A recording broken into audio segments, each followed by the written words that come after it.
The last Apache woman on the auction block. Unwanted, filthy, starving, until a cowboy made her his wife. Before we dive into the story, don't forget to like the video and tell us in the comments where you're watching from. Late autumn wind pushed dust through the narrow streets of the border town and carried the smell of whiskey, sweat, and stale tobacco across the market square, where men shouted over each other and horses stamped against the cold ground, and cages rattled when rough hands shoved them a bit too hard. In the center of it all stood a wooden platform built for livestock but used for people today because no one here cared about dignity or shame as long as money changed hands. Niley stood barefoot on those boards, splintering her feet, and she tried not to move because movement always earned punishment. She kept her chin low so no one could see her eyes, the only part of her left that felt like her own. Her deerskin dress was torn at the shoulder, exposing bruised skin, and her ribs were visible when she breathed because they had fed her just enough to keep her alive for this sale. Rope marks around her thin wrists had rubbed raw from the chains that pinched every time she shifted weight. Her dark hair was tangled from nights sleeping on cold ground, men calling her filthy and savage and worthless, one spit landing near her toes, but she did not flinch. Rowan Pike tied his horse near the feed store, adjusting the saddlebag slowly, because his left shoulder still pulled wrong every time he lifted his arm too high. The old cavalry wound never truly healed, and cold weather made it worse. But he had learned to ignore the pain like he ignored anything that tried to keep him from finishing the day's work. He was here to trade for winter cattle feed and get home before sundown, because he did not like crowds or stares or any talk that lasted more than a few words, and the scar on his jaw made people ask questions he never answered. He told himself to stay focused, get the feed, get back on the road, until he heard laughter sharp enough to make his steps slow. He turned his head without meaning to, saw the platform, saw her, saw the auctioneer yank her arm like she was a stubborn mule, and the crowd jeering as if pain was entertainment. Rowan's jaw tightened because there were things a man could walk past and things a man couldn't. He stood still, trying to decide which this was, while his heart pounded louder than the bidding voices. The auctioneer shouted numbers low and disrespectful. $2, then $3, from a drunk with mud on his boots who grinned like he already planned what he would do to her. The bid hung in the air until Rowan heard his own voice cut through the noise. $6. The crowd quieted just a little, because $6 was more than they expected anyone to pay for a woman they called useless. Rowan reached into his coat and placed the coins in the auctioneer's greasy hand, still unsure why he was doing this, except that letting her go with any of these men felt like adding another grave to the ones he already carried in his sleep. Chains came off with a rough jerk that nearly threw her forward, and Rowan stepped close without touching her, because she looked like someone who expected a blow every time a hand lifted. Her breaths were shallow, her shoulders tight, eyes still fixed on the ground. He spoke low so only she could hear, "Come on." 2 simple words, said without threat or demand.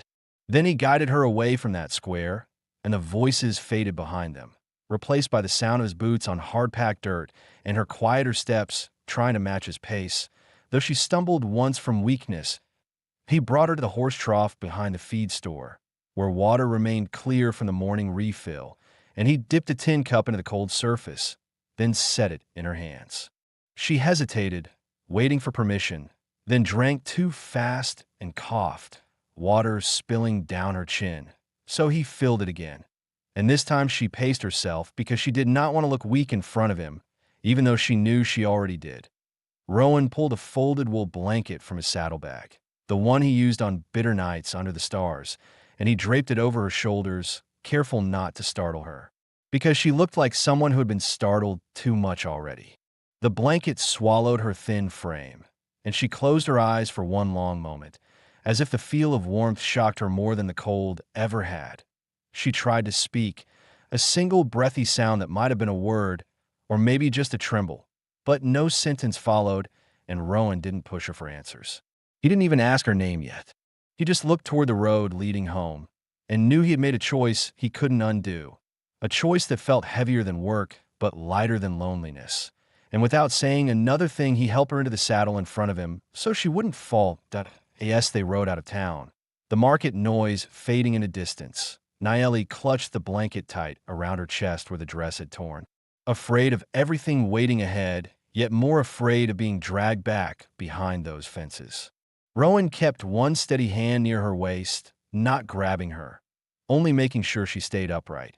And in the emptiness between their breaths, a strange thing formed. Not comfort, not trust yet, but the first quiet moment in a long time where she wasn't waiting for pain and he wasn't waiting for loss. The sun dipped lower, throwing long shadows across the dirt road, and their journey toward the ranch began in silence that didn't feel like fear now, but like room to breathe for the first time in months. The horses' hooves beat a slow rhythm on the hard dirt as Rowan guided them away from the noise and stink of town, toward the wide stretch of land where wind carried nothing but dust and the distant shape of his ranch. Nayeli kept one hand clenched around the blanket and the other gripping the saddle horn, because she wasn't used to sitting on a horse, and every bump in the road sent a sharp reminder through her tired body that she had survived too much with too little strength left to hide the tremble in her arms. Rowan noticed how she tried to sit straight, despite barely holding on. So he slowed the pace a little, not saying anything about it, because pointing out weakness never helped anyone heal. The sun slipped behind low hills, turning the sky a dull red before fading to gray, and the cold crawled deeper into the air. Nayeli shivered harder because her dress was torn at the side, letting wind cut through to her skin. Rowan felt the movement against him and adjusted his coat to block some of the wind from her, without making it look like he was trying to touch her, because he knew frightened animals bolted when they felt cornered, and she looked like someone who'd spent months trying not to bolt. When the cabin finally came into view, a small shape near a split-rail fence, with a corral half fallen and a shed leaning to one side, Rowan felt that familiar weight of responsibility settle on his shoulders, like the old cavalry pack he used to carry, because this place was all he had to show for years of trying to start over. He wondered if bringing her here was a mistake, not because she didn't need help, but because he wasn't sure he remembered how to give it right anymore. He stopped the horse by the porch and slid down first, careful with his shoulder, then held out a hand for her, though he didn't reach too close, letting her decide if she would take it or jump down alone. She hesitated, then placed her hand as just long enough to steady herself before pulling away quickly, like touch burned more than cold ever could. Rowan nodded once and didn't try to hold on longer. Inside, the cabin smelled of dry wood and leather and the faint trace of last night's beans still stuck to the pot near the stove. A single room with a small loft overhead, a bed against the far wall, a table with 2 chairs, everything plain but clean because he lived simple and quiet and kept order as his only comfort. He pointed to the chair closest to the stove, where heat from the cast-iron belly still lingered from earlier. She looked from a chair to him as if waiting for permission, and when he gave a small nod, she sat slow, like she wasn't sure she deserved to sit. Rowan lit a lamp, its warm light pushing shadows back just enough for him to see how sunken her cheeks looked and how her hands shook even when resting in her lap. He ladled beans into a tin bowl and set it before her, along with a piece of cornbread he had saved for supper. She stared at it first, eyes flicking up to him as if expecting him to snatch it away or blame her for wanting too much. So Rowan stepped back and leaned against the counter with his arms crossed, staying far enough that she could breathe. After one more glance, she began eating, fast at first, like she feared the food would disappear, then slower when she realized no one was going to take it from her. She finished everything and set the spoon down gently, almost like she thought the noise might anger him. Rowan noticed and said quietly, "There's more," and he filled her bowl again without waiting for a reply. She watched him this time, studying his face with a scar drag from jaw to collar, wondering what kind of past carved that line into his skin and whether the person responsible still haunted his dreams the way the dead from her village haunted hers each night when she closed her eyes.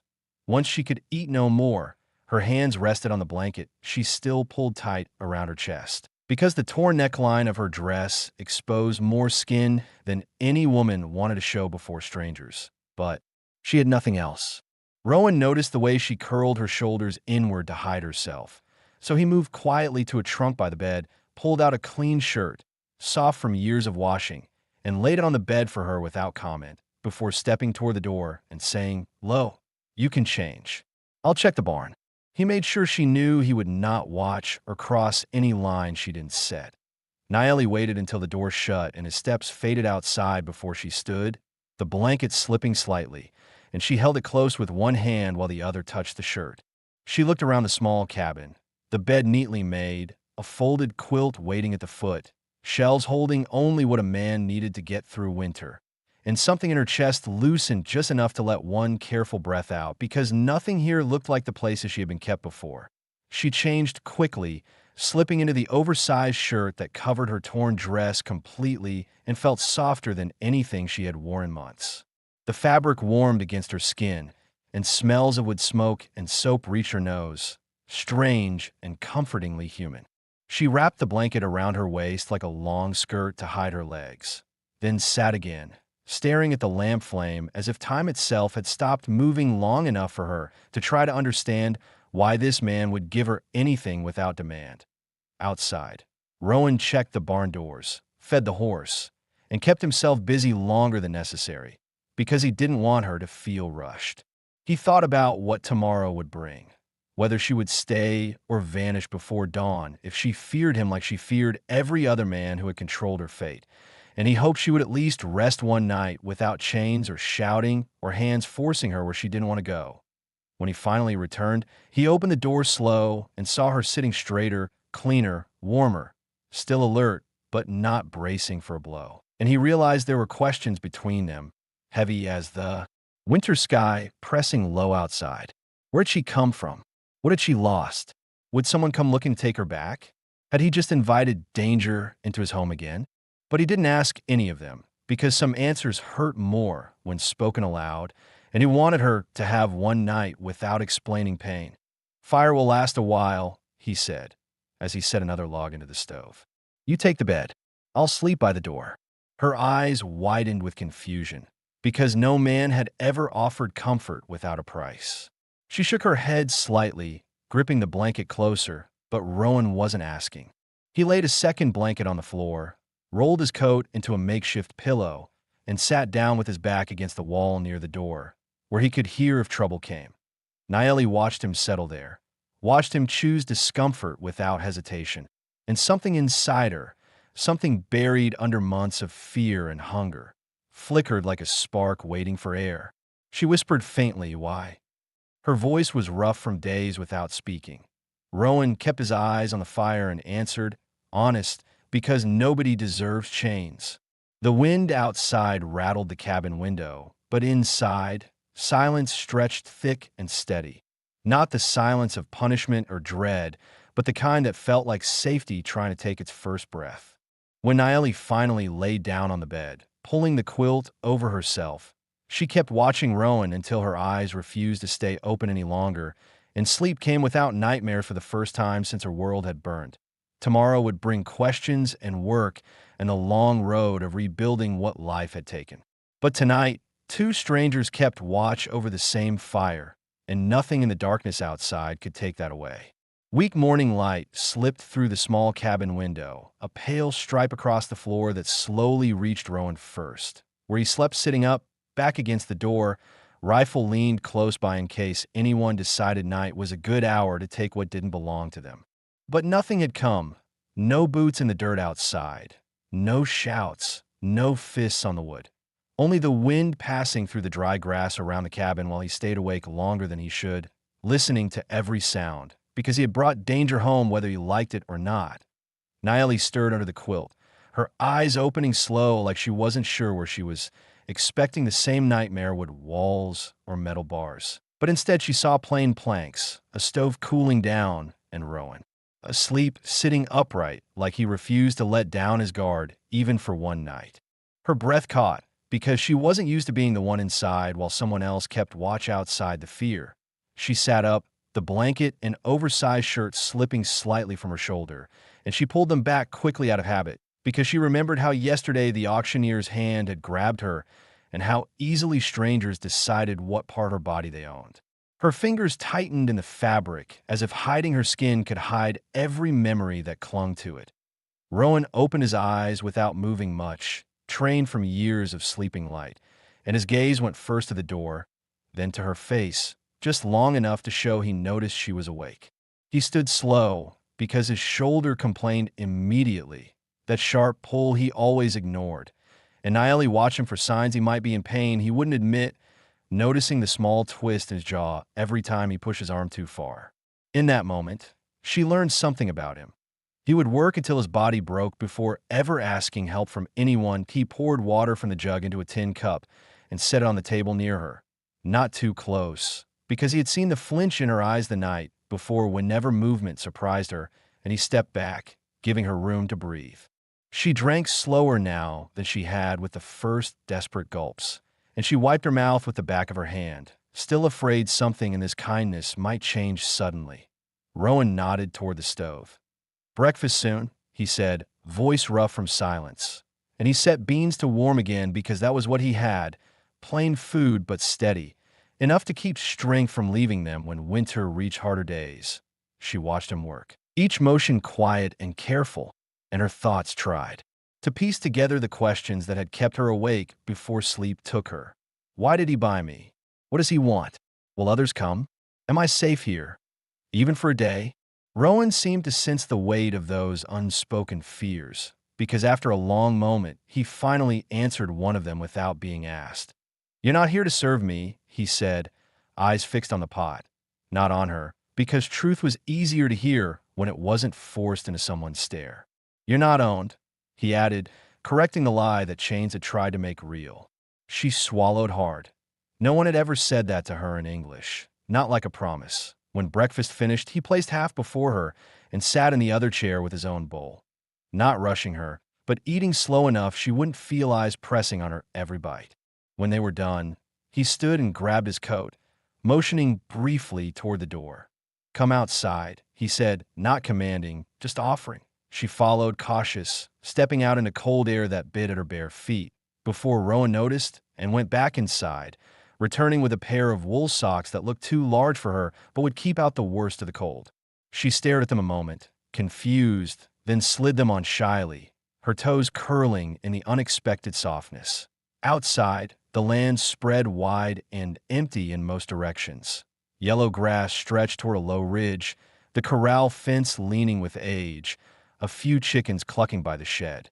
The air so clean it almost hurt to breathe after weeks of dust and smoke in cages and wagons. Rowan pointed at the barn. "We start here," he said, because work on a ranch did not wait for wounds to finish healing. He showed her how to scatter feed for the chickens, how to check the water bucket, how to carry wood without dropping it, though her arms still shook from hunger that hadn't yet left her bones. She struggled with a small log, and he stepped closer, ready to help, but stopped when he saw her jaw tighten, stubbornness in the way she forced the weight up herself, because she didn't want to look weak, not ever again, and Rowan honored that by letting her finish the task on her own. Every step they took around the ranch answered more questions than night had left: how big the place was, what repairs waited, whether anyone else lived nearby. And Rowan spoke just enough for her to understand he lived alone, had lived that way for years, no family in town, no friends visiting, only land and livestock and work to keep ghosts quiet. Mid-morning, as they finished the chores, a wagon creaked down the distant road, dust rising behind it as it slowed near the gate. Rowan pointed at the barn. "We start here," he said, because work on a ranch did not wait for wounds to finish healing. He showed her how to scatter feed for the chickens, how to check the water bucket, how to carry wood without dropping it, though her arms still shook from hunger that hadn't yet left her bones. Naeli's entire body froze, breath caught in her throat, hands tightening around her skirt, because wagons meant men and men meant chains, and her knees nearly buckled as fear tried to take her back into memories of shouting and ropes and hands that bruised. Rowan stepped in front of her instantly, his body straightening, one hand resting near the revolver at his hip. He watched the wagon closely until he spotted the familiar figure, a neighbor, an older man who sometimes traded tools or swapped news from town, and only then did Rowan shift his stance just enough to show there was no threat, but not enough to leave her unprotected. The man waved, calling something friendly about a calf sale next week, but his eyes flicked toward Naeli quickly and then away again like he knew better than to stare too long. He kept his questions about her behind his teeth, because Rowan's posture made it clear he didn't owe explanations to anyone. After a few words exchanged, the wagon rolled on and dust settled back into quiet. Rowan looked back at Naeli, her pulse still fast in her neck, and he said low, "No one touches you here." That made the second promise he had given her, without ceremony or condition. She breathed out slowly, the shaking easing, and something in her expression softened as she realized his protection wasn't just from the men in town, but from any world that tried to steal her freedom again. Inside once more, Rowan set the tools down and leaned on the counter for a moment, like the morning had taken more from him than he would ever admit. And Naeli, watching him closely now, noticed another truth. He feared too, not the same fear she carried, but fear of failing. He watched the wagon closely until he spotted the familiar figure, a neighbor, an older man who sometimes traded tools or swapped news from town. And only then did Rowan shift his stance just enough to show there was no threat, but not enough to leave her unprotected. The man waved, calling something friendly about a calf sale next week, but his eyes flicked toward Naeli quickly and then away again like he knew better than to stare too long. He kept his questions about her behind his teeth, because Rowan's posture made it clear he didn't owe explanations to anyone. Fear of letting someone rely on him, when he had spent years avoiding the weight of another person's life. She stepped closer, hesitant, stopping just within the space where he could hear her speak without strain. For the first time, her voice had a hint of strength, not just survival. "My name?" "Naeli," she said, each syllable careful but firm, giving him the piece of herself that chains had tried to erase. Rowan met her eyes fully for the first time, the firelight catching the scar along his jaw, and his voice came quiet but sure. "Rowan Pike." His name returned to her like an equal trade, not ownership. Name spoken, a line drawn. Not master and captive, not buyer and what he'd paid for, but two people standing in the same room, trying to learn how to trust without losing everything again.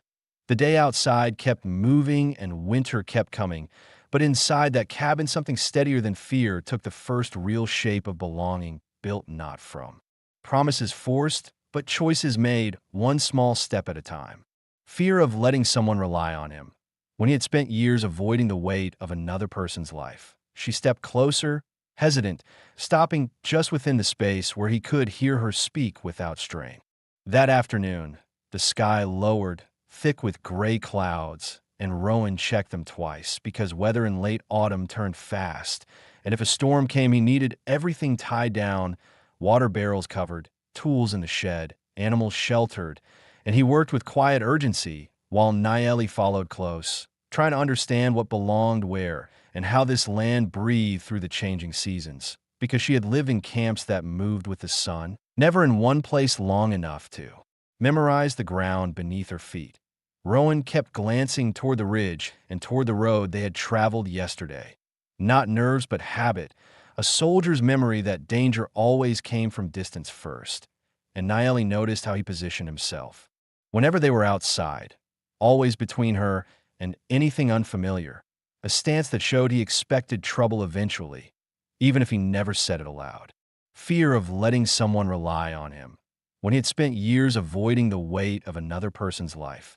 She stepped closer, hesitant, stopping just within the space where he could hear her speak without strain. That made the unasked question in her chest grow heavier. "Will the men from the auction come here? Will he truly send them away if they try to take me again?" Inside the barn, Rowan lifted a sack of feed, one-handed while the other arm braced the weight, and a sharp wince crossed his face before he straightened again, pretending nothing happened. Naeli saw it clearly this time, saw how the pain pressed into his shoulder like a knife when he moved too much, and she stepped forward without thinking, reaching to take the sack from him, but he shook his head gently and set it down himself. Then he looked at her for a long moment, as if deciding whether to trust her with a truth he rarely named. "Cavalry bullet," he said simply, tapping the stiff shoulder with two fingers. "Never healed right." Naeli nodded once, absorbing the explanation without pity, because he wasn't asking for sympathy, just giving her one more piece of himself, so she understood the strain he hid behind silence. She reached out halfway, like she meant to touch the scar through his shirt, but stopped before making contact, uncertain if the gesture would be allowed. And Rowan noticed the way she froze, Waiting for permission she no longer should need, he took a slow breath and stepped the smallest distance closer so her hand didn't have to move farther. She let her fingers rest lightly on his upper arm, not over the wound but near it, a soft acknowledgement of his pain rather than a question about it, and Rowan didn't pull away or stiffen.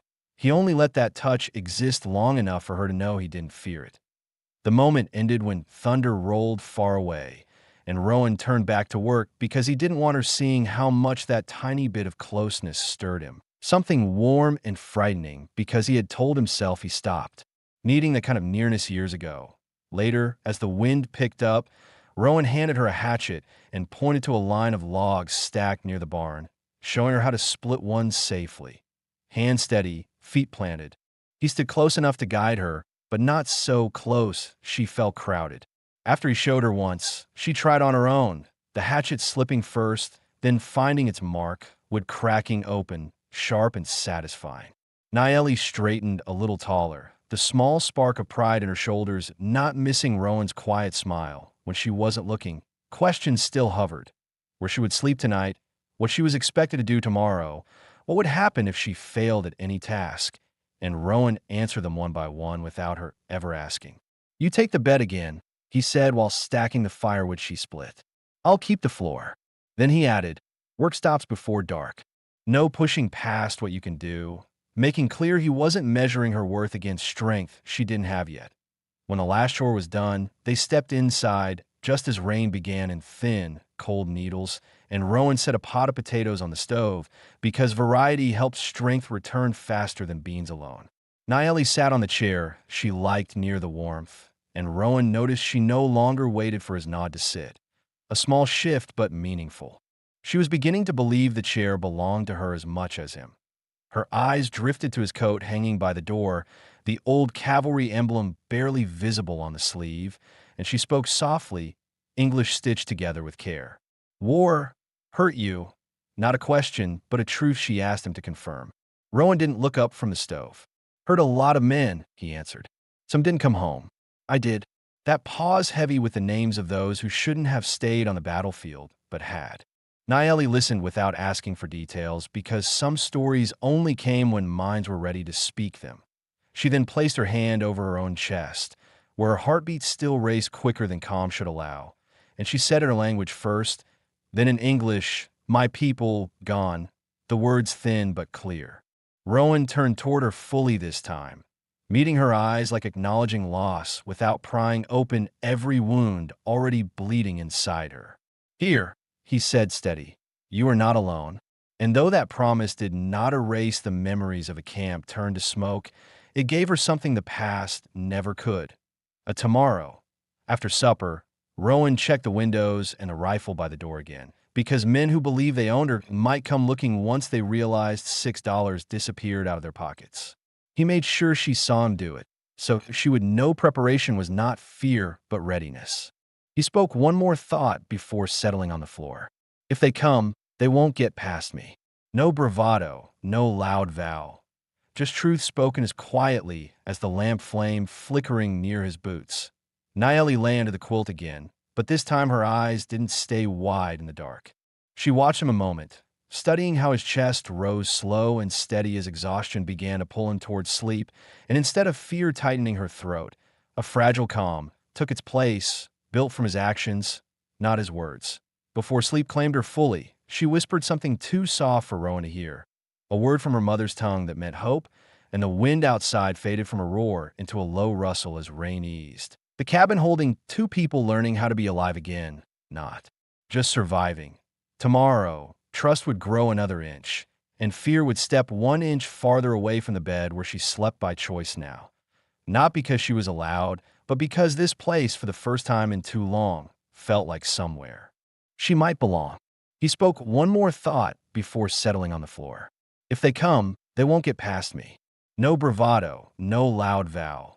Just truth spoken as quietly as the lamp flame flickering near his boots. Naeli lay under the quilt again, but this time her eyes didn't stay wide in the dark.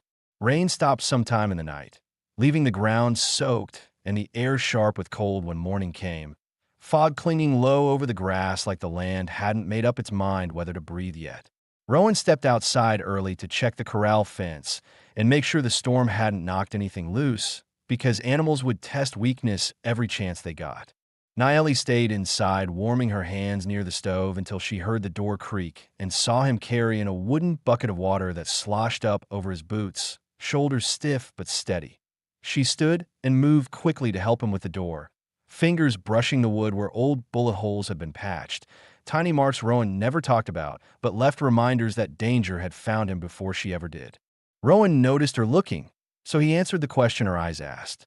"Some men think this land is free if they can take it," he said plain, tying off the latch. "They found out it isn't. A truth spoken without pride, only the kind of tired certainty that comes from surviving too many fights no one wins." The morning brought something new, silence, but not the same silence that had once made Naeli brace for orders. This one filled with small sounds of living. The scrape of Rowan's boots, the pop of a log settling in the stove, chickens clucking by the shed. She realized she was listening not for footsteps chasing her, but for the rhythm of a home beginning to include her. Rowan made her breakfast again, but this time she reached to help, grabbing the second tin plate before he could. Her movement still careful, but not afraid, and he let her take over stirring the beans while he stepped back and leaned on the table, watching how determination replaced hesitation in the way she handled everyday tasks now. After they ate, Rowan set an old work coat on the bed, brown canvas worn soft to the seams, and gestured for her to try it on. She slipped into it slowly, sleeves long, hem nearly reaching her knees, and though the fit was awkward, the weight of it felt like protection she hadn't had before. She tied it at her waist, chin lifting a little, for the first time dressed not like a captive but like someone who belonged on this land. Rowan took her outside and showed her the barn's hayloft ladder, explaining how she should climb only when his shoulder allowed him to help from below, because he refused to let her risk falling alone. She nodded understanding, though part of her hated that he saw her as fragile. She wasn't broken, just rebuilding. Midday came slower than usual as they patched fence rails together, Rowan working with one hand and a knee brace to keep balance while she hammered nails he set in place. Her swings uneven at first, nails bent once or twice, and she muttered something in frustration under her breath, an instinct from her language that Rowan didn't know but understood anyway. He took the hammer once to show her the angle again, then handed it right back because she needed to feel capable more than she needed perfection. She drove the next nail clean, with meeting metal with a steady crack that made her shoulders relax, pride warming her eyes. Rowan gave a short nod that said good without speaking it out loud, because words, when given too soon, had a habit of pushing people away instead of pulling them forward. And yes, they worked. Naeli's thoughts circled the fear that never fully left. Whether the men who sold her might come demanding she be returned, whether Rowan, with his quiet strength and wounded body, could truly stop them. Rowan noticed the way her gaze kept drifting to the horizon, so he set the hammer down and paused long enough to address the worry she didn't voice. "If they come," he said, pressing the post into place with his good arm, "they'll leave empty." Not bravado, not optimism, just a plain fact spoken by a man who had decided long ago that he wouldn't lose anything else to cruel hands. Later, while Rowan fed the horse, Naeli stood outside the barn staring at the mountains far off where sky touched rock, her throat tight because a memory surfaced. The last hunt before soldiers found her camp. Her brother laughing as he chased a rabbit through brush. Her mother making bread over the fire. Her father checking the horizon the same way Rowan did now. Then gunfire, smoke, chains, voices shouting words she didn't understand until they were the only words she heard. Her breath hitched, and she pressed her hand to her chest to keep from collapsing under the weight of what was gone. Rowan, stepping out with a feed bucket, saw her chest rising too fast and the glaze of panic in her eyes. He froze for breath, then walked slowly to stand beside her, not touching, not speaking, only being there, exactly the thing she needed. Because panic eased when someone proved the present was real and not memory dragging her back to how the IT worked. Her breathing slowed, her eyes clearing enough to see the barn again, the fence she helped mend, Rowan waiting patient and steady. She whispered, "Thank you," voice shaking but words entire. Rowan shook his head slightly. "You don't owe thanks," he said, then added something he hoped she would believe. "You're safe here." Even if safety felt new enough to scare her. Afternoon sun slipped beneath clouds, leaving the sky bruised purple and gold. Rowan wiped his hands on his trousers before heading inside. Naeli followed, closing the door behind them as if sealing herself from every danger outside the walls. Dinner came with the slightest bit of laughter. Naeli spilled a bit of water while pouring, startled, then quickly tried to clean it with her sleeve. Rowan only smirked and handed her a cloth, and she caught the humor in his eyes and let a tiny smile escape, the first one he had seen break past the fear on her face. That one moment of soft warmth felt like a bigger victory than any fight he'd ever won. As night settled in, Rowan rolled his coat on the floor again. But before he stretched out, Naeli sat up in the bed and shook her head slowly, pointing to the quilt still folded at the foot, then to the floor, then to him, then to the bed beside her. Confusion in his eyes before her meaning became clear. She didn't want him sleeping on cold boards while she had the bed alone. She wasn't afraid of him anymore. Rowan hesitated, breath stuck somewhere tight in his chest because closeness meant risk, and risk meant caring, and caring meant losing again. But Naeli simply looked at him, steady, waiting, not demanding, just offering trust. He nodded once, a slow, careful acceptance, and lay on top of the quilt on the far side of the bed, leaving enough space so she could move away if she needed. Naeli settled under the covers, turning on her side, so she could see the ceiling beams above, both of them listening to the quiet inside, their hearts changing shape. Two strangers who yesterday couldn't look each other in the eye now shared warmth under the same roof. No chains, no deals, no debt. Only the fragile beginning of a bond built one breath, one meal, one silent decision at a time. Outside, coyotes called somewhere distant, but inside the cabin there was only calm, sleep waiting for dawn. And for the first time in a long while, neither of them felt alone in the dark. Before sunrise, Rowan woke to the sound of quiet breathing beside him, and for a moment he forgot anyone else was in the cabin, until he turned his head slightly and saw Naeli curled under the quilt, dark hair loose across the pillow, her face soft in sleep without fear tightening the corners of her eyes, and he realized he hadn't slept that deeply in years, not since before war and graves changed everything he thought he could keep. He eased off the bed, carefully so he wouldn't disturb her, boots in hand, until he stepped outside in a cold air that bit his lungs and cleared his thoughts fast.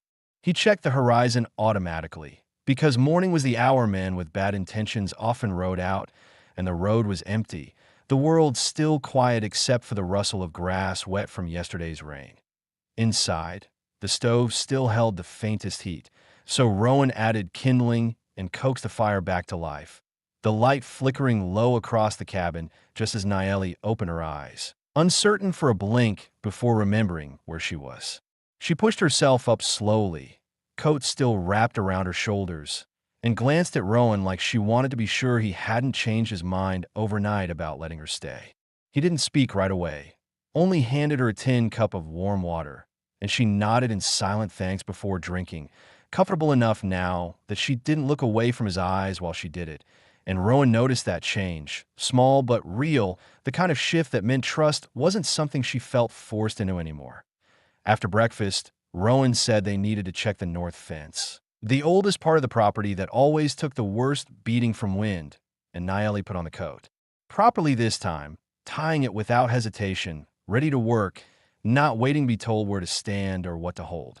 The walk to the fence took them farther from the cabin than she had gone yet, and Rowan slowed the pace because her legs still weakened some days, though she did everything not to show it. The land stretched open and quiet, with no echo of town noise, and she breathed deeper here like the air finally reached places inside her chest that had been locked tight since her capture. They reached the far fence line where 3 planks had fallen and a section of wire hung loose. Rowan set down the tools, and Naeli immediately bent to gather the boards, and he let her because he knew she needed to feel useful, not saved, and together they lifted, hammered, tightened, each action saying more than words could manage. This story is produced by Wild West Love Story YouTube channel. Unauthorized use is prohibited. Don't forget to subscribe and turn on notifications. When they finished, Rowan pointed toward a small rise overlooking the ranch. Up there, he said, good place to see what's coming. And Naeli understood. Watchfulness kept them alive more than strength ever had. So they climbed the slope slowly, boots and bare toes pushing through damp dirt until they reached the top. And from there the cabin looked small but strong, smoke rising thin into the cold sky. Naeli stood still, breath visible in the air, and Rowan saw the way she scanned the land. Not with fear now, but with awareness, eyes sharp, shoulders straight, and he realized she wasn't just surviving anymore. She was adapting, shaping herself to this place. Then her gaze landed on something far down the road, a thin line of dust that shouldn't be there yet this early. And Rowan followed her stare, his jaw tightening the moment he recognized the shape of riders, too distant to identify, but moving with purpose, and fear returned to her pulse, her fingers gripping the fence post tight. Rowan didn't panic, did not curse or rush, only said steady, "We go slow. We plan," because he had expected this day. Men from the auction realizing the money wasn't enough to forget what they believed they owned. They walked back to the cabin calmly, so Naeli wouldn't think running was the only choice. Rowan checked his rifle once inside, loading each round with practice motions, and then he looked directly at her, not hard but firm, because what he needed to say couldn't be mistaken. "If they come here, I want you inside, away from windows. Keep the stove between you and the door," he instructed. "I will handle the talking." Naeli's throat tightened because no one had ever fought for her without asking for something first. But Rowan wasn't bargaining. He was preparing to defend what he chose. She stepped closer, so close he could smell the smoke still clinging to her hair, and she asked only one question, voice low like she feared the answer. "They take me?" Rowan's eyes didn't leave hers, calm and solid. "No," he said, "they don't," and there was no doubt in that single word. He placed his coat over her shoulders to reinforce the shield it had become, and she reached up and pressed her hand lightly to his chest, right above his heartbeat, just long enough to let him know she understood the risk he was taking. Rowan didn't step back, didn't flinch. He only took a slow breath that made his ribs rise under her fingers, the kind of breath a man takes when he decides that fear will not decide for him anymore. Then he said what had been building since the market square, spoken without grandness or expectation, just truth earned through action. "You stay with me." And Naeli's eyes filled with a heat not from fear now, but from belonging. Hooves sounded faint on the road outside. Not close yet, but coming, and Rowan turned toward the door, placing himself between danger and the woman who had walked into his life without asking permission. Naeli stayed behind him because trust had replaced flight, and the cabin felt less like a shelter and more like a home worth fighting for. The day trouble started was also the day neither of them planned to run anymore. The riders came into view slowly, first as shadows through the morning haze, then shapes of men hunched over saddles, rifles strapped to their horses, eyes fixed on the ranch like they already knew what they wanted to take back. Rowan watched from the porch steps, feet planted wide, rifle held across his chest, and inside the cabin behind him, Naeli stood just far enough to see the road through a crack in the wood, her hands gripping the edge of the stove exactly where Rowan told her to stay point 3 men, the same ones from the auction block, led by the drunk who had shouted the lowest bid and laughed when chains tightened on her wrists, his hat crooked, his grin wide, stopped his horse at the gate, and called out loud. So every bird in the field scattered. "Rowan Pike, ain't your business keeping what ain't yours," he said, his voice dripping with smugness because he believed money bought ownership, and he had been robbed of what he thought belonged to him. Rowan didn't move, didn't shout back, just stared with a calm that unnerved the men more than anger ever could. "I bought her free," he answered steady. "She's not leaving here with you." Each word measured. The riders came into view slowly, first as shadows through the morning haze, then shapes of men hunched over saddles, rifles strapped to their horses, eyes fixed on the ranch like they already knew what they wanted to take back. Each one making the boundary clear. The second man spit into the dirt, eyes narrowing. "We ain't leaving empty," he muttered, shifting in his saddle like he was ready to go for his gun the moment Rowan blinked wrong.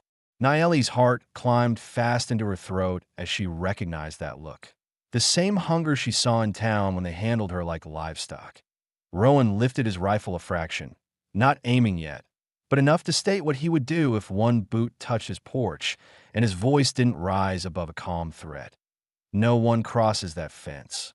His left shoulder burned from the weight of the gun, but he didn't show it, didn't flinch, didn't give these men a single sign of weakness to feed on. The leader laughed, amused more than he should have been. $6 ain't enough to wipe her dirt off, he said, eyes cold. We'll give you double, and we walk away clean. Offering a price for a human life while wind rattled the corral like the land itself. Protested the words that Rowan's jaw tightened slow, and Naeli watched his back straighten further as he answered without hesitation. There's no price. 3 words that stripped every ounce of bargaining power from the men. The riders came into view slowly. First as shadows through the morning haze, then shapes of men hunched over saddles. Rifles strapped to their horses, eyes fixed on the ranch like they already knew what they wanted to take back. Each one making the boundary clear. The second man spit into the dirt, eyes narrowing. We ain't leaving empty, he muttered, shifting in his saddle like he was ready to go for his gun the moment Rowan blinked wrong. The drunk buyer's grin twisted into anger that he reached for his pistol. Rowan fired first. The crack of the rifle hit the morning like thunder. With splinters shot from the fence post inches from the man's leg. A warning shot close enough to tear cloth, far enough to avoid blood, and all 3 men jerked back in their saddles, horses snorting and stamping in alarm. You take one more step, Rowan said low, and the next shot doesn't miss. And that was the first moment the men realized Rowan Pike wasn't bluffing. He was a man with nothing left to lose but the one person standing behind that stove inside the cabin. Silence stretched a long moment, only the wind breathing between them. Then the leader spat at the dirt, furious because control had slipped through his fingers. This ain't over, he hissed, jerking the reins so his horse pivoted fast. Next time we bring law. Empty threat for men who twisted laws only when it suited them. Rowan didn't answer, just watched until the dust cloud the riders left behind faded into the horizon, rifle steady until the last hoofbeat disappeared. Only then did he lower the gun, breathe a slow exhale he'd been holding too long, and turn back toward the door where Naeli stood frozen, chest heaving, eyes wide, not because she doubted him, but because someone had finally stood between her and harm without expecting anything. In return, she stepped out onto the porch, closing the distance. Between them without waiting to ask if she should, her eyes searching his face like she needed to know if he was truly all right. With splinters shot from the fence post inches from the man's leg, a warning shot close enough to tear cloth, far enough to avoid blood, and all 3 men jerked back in their saddles, horses snorting and stamping in alarm. You take one more step, Rowan said low, and the next shot doesn't miss. And that was the first moment the men realized Rowan Pike wasn't bluffing. He was a man with nothing left to lose but the one person standing behind that stove inside the cabin. Silence stretched a long moment, only the wind breathing between them.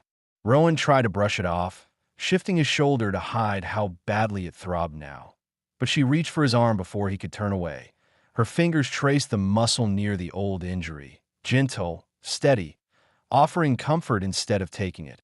And Rowan let her, caught off guard by how much that small touch relieved a weight he didn't know he had been carrying since the war. You protect me, she whispered, voice trembling more with emotion than fear. Why? Because she needed the reason spoken aloud, not assumed. Rowan swallowed once, his throat tight, and the truth came out plain and solid. Because you deserve better than what the world's given you. Naeli's breath shuddered like the words cracked something inside her that had been held, shut for too long. She lifted both hands now, palms against his chest, feeling his heartbeat strong beneath the fabric. And he didn't step back, didn't shield himself from closeness like he had every day since his heart last broke. Their eyes locked. No fear left there anymore, only choice. Naeli moved first, slow and uncertain, leaning up just enough to press her forehead softly against his chest, and Rowan lowered his head, resting his chin lightly on the top of her hair, arms coming up. Around her carefully, Not gripping, not claiming, just holding that it wasn't passion yet. Not the kind that took breath away, but it was belonging earned through sweat and danger and silence that said more than any promise spoken too soon. Inside that embrace, Rowan made another decision he didn't speak aloud. He would not let those men come back and take anything from this ranch ever again. Naeli closed her eyes, pressing closer, knowing that choice meant he was risking everything for her, and she didn't plan to run anymore. With splinters shot from the fence post inches from the man's leg, a warning shot close enough to tear cloth, far enough to avoid blood, and all three men jerked back in their saddles, horses snorting and stamping in alarm. You take one more step, Rowan said low, and the next shot doesn't miss. And that was the first moment the men realized Rowan Pike wasn't bluffing. He was a man with nothing left to lose but the one person standing behind that stove inside the cabin. Silence stretched a long moment, only the wind breathing between them. Not from him, not from a future forming right there on that porch, with the wind brushing past like even the land approved. When they finally stepped apart, the fear that once lived in her bones had loosened its grip, replaced by something far stronger. The first real hope she'd had since the day her life was stolen. Trouble would come again, but now Rowan Pike and Naeli would face it together, and neither of them intended to lose. Afternoon light thinned across the sky, long shadows stretching from the fence posts after the riders disappeared, and Rowan kept scanning the road even after the dust settled, because threats rarely ended when backs turned. His hand stayed tight on the rifle, though his shoulder begged for rest, and Naeli stayed near him without needing to be told, her presence no longer born from fear, but from the instinct to stand beside the one who had stood for her. When they stepped back inside, Rowan finally set the rifle by the door and rolled his shoulders once, the ache sharp enough to make his breath catch, and Naeli noticed before he could try to hide it. She moved closer, reaching for his arm with gentle insistence, guiding him to sit at the table, even if he would never admit he needed help. He let out a long, slow exhale because her touch wasn't pity, it was care, something he had forgotten how to accept. She searched the shelves until she found a clean cloth and dipped it into warm water from the stove, then returned and lifted his sleeve carefully, peeling fabric away from the angry swell beneath. The old scar was tight and red from strain. Rowan looked away at the wall as if vulnerability was a thing he should shield her from, but Naeli pressed the cloth to his skin with such soft determination that he had no choice but to look back at her. "You hurt for me," she whispered, eyes steady on his. Not asking, stating, and Rowan didn't deny it, because there was no point in pretending otherwise now. "I'd hurt 100 times more before I let them near you again," he said, voice low and sure, every word shaped by conviction rather than bravado. Naeli swallowed at that, throat tight, her memories replaying the years she had been treated as less than human. Now she was here with a man who used his strength, not to own her, but to protect her. She cleaned the scar carefully, mindful of each tender spot, and when she finished, she wrapped a shoulder in a strip of clean cloth she'd cut from an used shirt, tying the knot firm enough to support the muscle but not restrict movement. Rowan watched her work, noticing the steadiness in her now that hadn't been there when she first arrived, the way survival had been replaced piece by piece with purpose. And he realized she wasn't just healing. She was rebuilding parts of herself he had only glimpsed until now. Rain clouds gathered far off again, promising another cold front by nightfall. So Rowan led her outside once more, pointing to the shed roof where a tarp flapped loose from wind earlier. "We should secure it before the storm," he said, knowing every bit of preparation mattered on a ranch isolated as his. They climbed up carefully, Rowan handing her nails while she held the edge of the tarp flat, fingers turning cold as the wind picked up, and while hammering the last nail, she paused, looking north toward the hills. Rowan looked away at the wall as if vulnerability was a thing he should shield her from, but Naeli pressed the cloth to his skin with such soft determination that he had no choice but to look back at her. "You hurt for me," she whispered, eyes steady on his, not asking, stating, and Rowan didn't deny it, because there was no point in pretending otherwise now. "I'd hurt 100 times more before I let them near you again," he said, voice low and sure, every word shaped by conviction rather than bravado. Naeli swallowed at that, throat tight, her memories replaying the years she had been treated as less than human. Now she was here with a man who used his strength not to own her, but to protect her. She realized suddenly that she hadn't asked one question that had been quietly waiting. Could she ever return to her people if any survived? And equally heavy, would she even want to now? Rowan noticed her faraway stare and followed it, his voice gentle but carrying truth. If you ever want to leave, if there's somewhere else you'd rather be, you tell me. He offered freedom when he feared most what it might cost him, because he would rather lose her by choice than keep her in fear. Naeli lowered her eyes, surprised by the ache his words caused, a deep fear not of leaving, but of being asked to choose a future she had never dreamed she could have. She shook her head slightly, one clear answer leaving her lips. I stay. Rowan absorbed that single decision like breath returning after long underwater, nodding once without pushing the moment further. Night fell darker than before, storm clouds swallowing stars, and they secured the shutters and brought extra wood inside.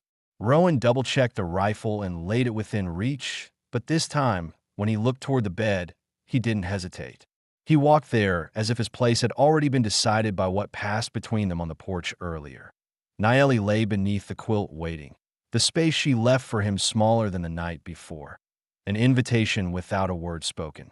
Rowan settled onto the mattress beside her, not on top of blankets this time, but under them, the closeness warm against the storm's chill pressing at the walls.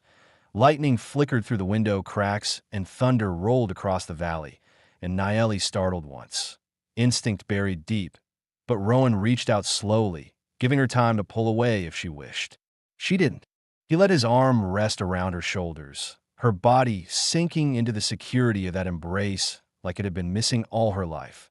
She touched his chest again, fingers tracing the steady beat that had become her new measure of safety, and he turned slightly, his forehead finding hers, breath mixing in a shared warmth that asked a question neither could fully voice yet.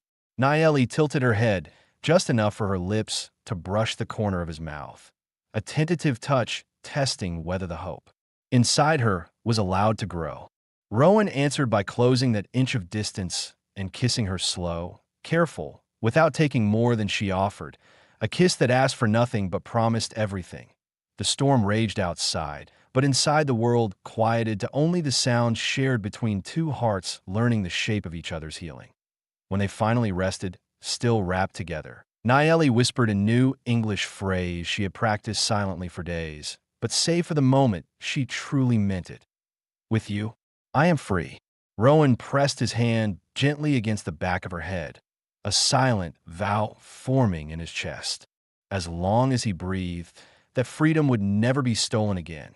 Morning would bring new dangers, new choices, and a final confrontation they both knew was coming. But for now, they let sleep take them not as strangers surviving under the same roof, but as two people choosing the same future together. Storm clouds drifted away by dawn, leaving the ground dark and damp and the air sharp enough to sting the lungs. Rowan woke before the light fully entered the cabin, his arms still around Naeli, the warmth of her sleep pressed close to him like a promise he had no intention of breaking, and he lay there a brief moment longer, letting himself believe this peace could last. But the world outside had not forgotten them. Distant hoofbeats reached Rowan's ears, slow, deliberate, too many to be a neighbor or a traveling peddler. And he felt Naeli tense immediately beside him, her body remembering danger faster than words could form. He gently brushed her hair back, voice low and steady against her fear. "Stay behind me," he said, and she nodded without argument because trust was no longer fragile between them. Rowan dressed quickly, pulled on his boots, slung the rifle into his good hand, and stepped onto the porch, cold wind whipping his coat, eyes narrowing at the sight of 4 riders coming down the road, led by the same drunk buyer. But this time, he wasn't grinning. Anger carved deep into his face instead, the sheriff of the nearest town riding beside him, badge shining dull in the gray light. The sheriff raised a hand, calling out before any gun spoke. "Pike, we're here 'cause they say you stole property," he shouted, as if the law itself was a tool these men wielded. Rowan stood tall, rifle angled but not raised. Not yet. His voice firm enough to cut clean through the distance. She's not property, he answered, leaving no room for debate in his tone. The sheriff dismounted, boots sinking in the wet soil, and Rowan stepped down from the porch to meet him halfway. Naeli watched from the doorway, fingers gripping the frame, but not hiding, not cowering, ready to step forward if needed, even though every memory told her to disappear. She was on the block, the sheriff continued, glancing back at the buyers, sold by the marshal's order after the raid. Rowan shook his head once, anger simmering under tight control. Law that chains the innocent ain't justice, he said, and something in his voice made the sheriff hesitate, eyes flicking to Naeli's thin frame, the bandages on her wrists, the oversized coat covering torn clothes beneath. For the first time, the sheriff actually saw her, not as an object in a transaction, but as a woman still standing after surviving hell. Before he could speak again, the drunk buyer snapped, "She's ours, and he's keeping her against the law. So move out of the way." His hand reached for his pistol, and Rowan lifted his rifle with one smooth motion, his shoulder screaming but his stance unbroken.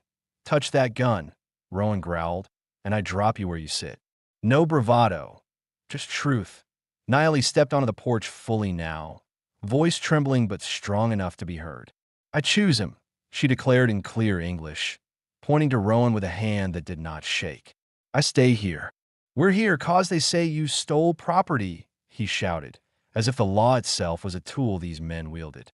Rowan stood tall, rifle angled but not raised. Not yet, his voice firm enough to cut clean through the distance. "She's not property," he answered, leaving no room for debate in his tone. The sheriff dismounted, boots sinking in the wet soil, and Rowan stepped down from the porch to meet him halfway. "I am free." A sentence built from everything she had learned since he bought her freedom, and every piece of dignity she rebuilt after losing her family. The sheriff paused again, gaze returning to Rowan, measuring him not as a rancher, but as a soldier, a man who had already buried enough. Then he lowered his hand slowly. "If she chooses to stay," he said finally, "no law says you can take her." A decision that pushed the buyers back like a force stronger than guns. The drunk cursed, furious, but the sheriff's glare shut him up. "Not another word," the lawman ordered, "or you'll be the one spending the winter in chains." And with that, justice, for once, leaned toward the right side of history. The men rode off, angry and defeated, dust rising behind them until they disappeared into the hills.